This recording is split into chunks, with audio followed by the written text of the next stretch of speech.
ఒకటి personal question, ఎంతవరకు చెప్తారో మరి మీ ఇష్టం. అది Geetha Madhuri is adopted child. నేనా?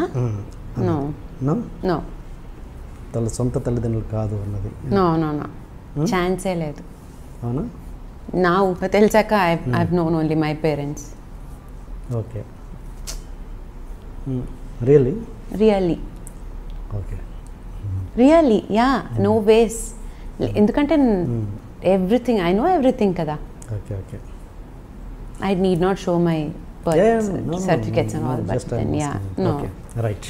ఓకే, శ్రీకృష్ణతోటి ఏంటి అంత బాండింగ్, బ్రదర్లీ బాండింగ్? ఎందుకంత అంటే ఏంటి అక్కడ? ఏదో ఒక స్పెషల్ సిచ్యువేషన్ ఉంటుందిగా ఒక మనిషి మీద అంత ఇష్టం ఏర్పడడానికి?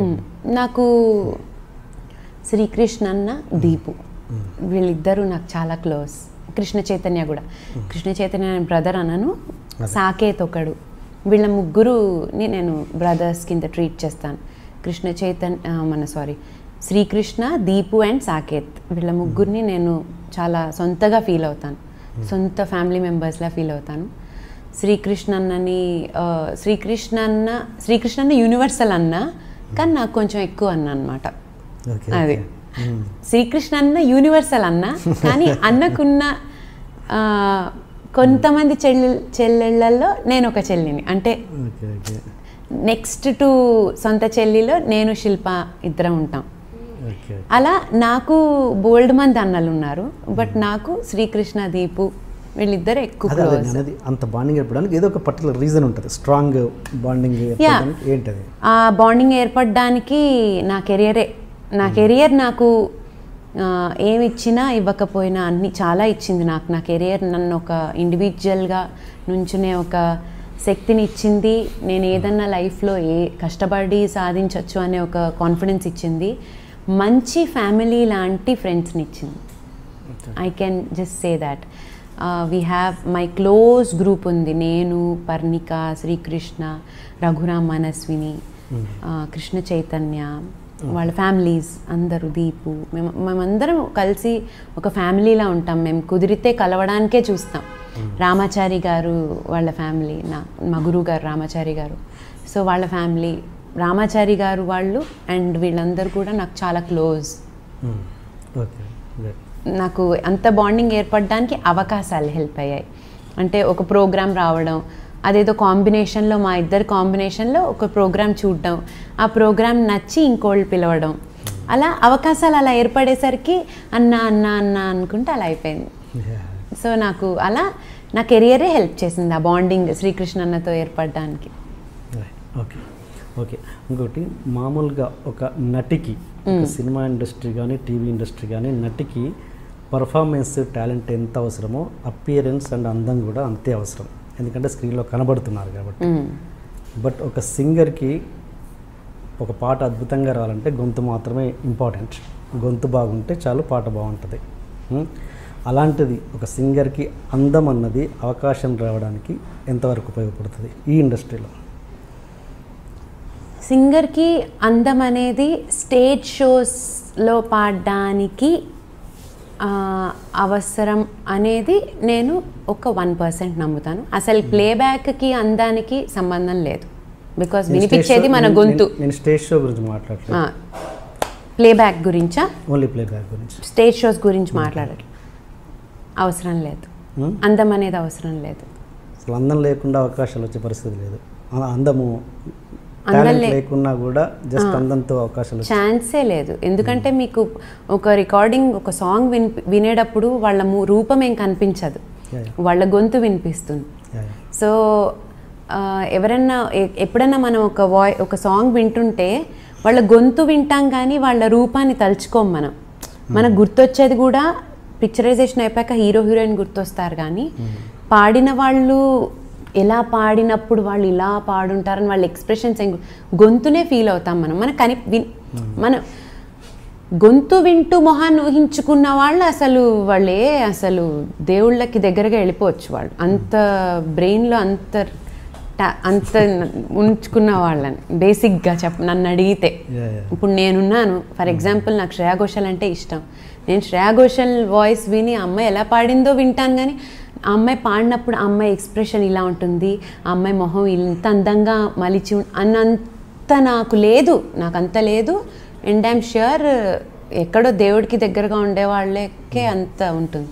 సో రూపం అనేది గొంతుకి సంబంధం లేదు. నేను ఇక్కడ మాట్లాడుతున్న పాయింట్ మీకు అర్థమై ఉంటుంది, ఒక మ్యూజిక్ డైరెక్టర్కి సింగర్కి మధ్యనే. అచ్చా, మీరు అలా అంటున్నారా? ఓకే. మ్యూజిక్ డైరెక్టర్స్కి సింగర్స్ అందంగా ఉంటే సాంగ్స్ పాడతారు అంటున్నారా? ఆ లైన్ లేదండి. ఒకటి చెప్పన, అకార్డింగ్ టు మీ అందం అనగానే కొంతమంది చూసిన వెంటనే బాగుంటారు, కొంతమంది చూడగా బాగుంటారు, కొన్ని మొహాలు అలవాటు అయిపోతే బాగుంటాయి. ఒక ఫేస్ అలవాటు అయిపోయాక ఇంక అందంతో సంబంధం లేదు. ఫస్ట్ గ్లాన్స్ అనేది అనవసరం. ఫేస్ అలవాటు అయిపోయాక నేను మిమ్మల్ని రోజు చూస్తున్నాను అనుకోండి, మీరు రోజు అందంగా అనిపించవచ్చు, అందంగా కనిపించకపోవచ్చు. మీరు మిస్ వరల్డ్ అయినా కూడా ఆర్ మిస్టర్ వరల్డ్ అయినా కూడా మీరు నాకు అందంగా అనిపించవచ్చు, అందంగా అనిపించకపోవచ్చు. సో అలవాటు అయిపోయిన మొహాలకి ఇంకా అందంతో సంబంధం లేదు అకార్డింగ్ టు మీ.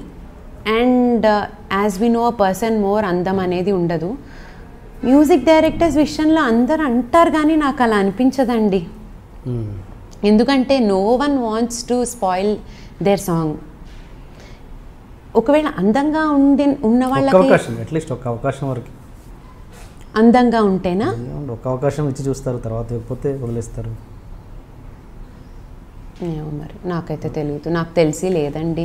మరి అలాంటి వాళ్ళకి అందం చూసే అవకాశం ఇచ్చే మ్యూజిక్ డైరెక్టర్స్ ఉన్నారనుకోండి ఫర్ ఎగ్జాంపుల్, వాళ్ళు వేరే వాళ్ళకి అవకాశం ఇవ్వడానికి వాళ్ళకి నెక్స్ట్ అవకాశం ఉండదు. ఎందుకంటే వాళ్ళు రాంగ్గా వర్క్ చేస్తున్నారు కాబట్టి వాళ్ళకి రాంగ్ లాస్టింగ్ ఉండదు. సెకండ్ దేవుడు నెక్స్ట్ మినిటే కట్ చేసేస్తాడు. ఇంకో లైఫ్ అంతవరకు వెళ్ళక్కర్లేదు, మనం చేసేది ఈ లైఫ్లోనే అనుభవించేస్తాం. సో మనం ఏ రకంగా ఒక వర్క్ని ఒకళ్ళకి ఇస్తున్నాం అనేది ఆ రకంగానే మనకి ఇంకోటి ఇస్తాడు వర్క్. అంత అన్నెసెసరీ పాయింట్ని చూసి వాళ్ళకే వర్క్. సో అందం బట్టి మ్యూజిక్ అందం బట్టి అవకాశం ఎవరైనా సింగర్కి ఒక మ్యూజిక్ డైరెక్టర్ ఇచ్చుంటే ఆ మ్యూజిక్ డైరెక్టర్కి ఆ నెక్స్ట్ సినిమాకి ఇంకెవరు అవకాశం ఇచ్చుండరు అని నేను అనుకుంటున్నా. మీకు అలాంటి ఇబ్బందులు ఇక్కడ ఎప్పుడు కలగలేదా? నాకు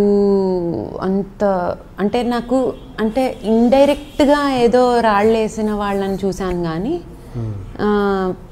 డైరెక్ట్గా ఎవరు అంత ఓపెన్ అప్ అయిపోయి మాట్లాడలేదు. సో ఇండైరెక్ట్గా మాట్లాడినప్పుడు ఏమవుతుందంటే వాళ్ళు నిజంగా అలా మాట్లాడలేదా అనే ఒక డౌట్ ఉండిపోతుంది లైఫ్లో. సో అలాంటి డౌట్లోనే ఒకసారి ఏదో అయింది. అండ్ కెరియర్ స్టార్టింగ్లో ట్రై చేస్తే నేను అప్పుడు చాలా ఇన్నోసెంట్గా ఉండేదాన్ని. బట్ ఇన్నోసెంట్గానే తెలియకుండా మాటలు వచ్చేసేవి. అంటే ఇన్నోసెన్స్లో మాటలు వాళ్ళకి పాపం తగిలాయేమో. ఎవరో ఏదో ట్రై చేసి ఇండైరెక్ట్గా ట్రై చేస్తుంటే నేను మా మమ్మీని అడిగి చెప్తాను ఆర్ ఇలా మాట్లాడేదాన్ని మా మమ్మీతో ఇలా ఏదన్నా మాట్లాడితే. అండ్ దేవుడి దయ వల్ల all I got were marriage proposals, most of them directly or indirectly. Most of them wanted to marry me. If someone wants to marry me, that's not a mistake. If someone doesn't want to marry me but go around with me, that's a mistake for me. So people who always wanted to marry me, so I'll not say that is wrong also. Direct or indirect. Correct. తప్పలేదు కదా. శ్రీకృష్ణ అన్న మళ్ళీ శ్రీకృష్ణ పేరు వస్తుంది అన్నాడు. అమ్మో గీతామాధురి చాలా తెలివైన పిల్ల, చాలా ముదురు, అందరిని మేనేజ్ భలే చేస్తుంది, దాంట్లో ఎటువంటిది లేదు, అమాయకంగా అనిపించే తెలివైన పిల్ల అని. ఇంతకేంటి గీత ముదురా అమ్మ, తెలివి గల అమ్మాయా, అమాయక పిల్లనా? నేను ముదురు కాదు, తెలివైన అమ్మాయిని కాదు, అమాయకురాలని కాదు. మరి ఇంకోటి ఏంటండి కొత్తది?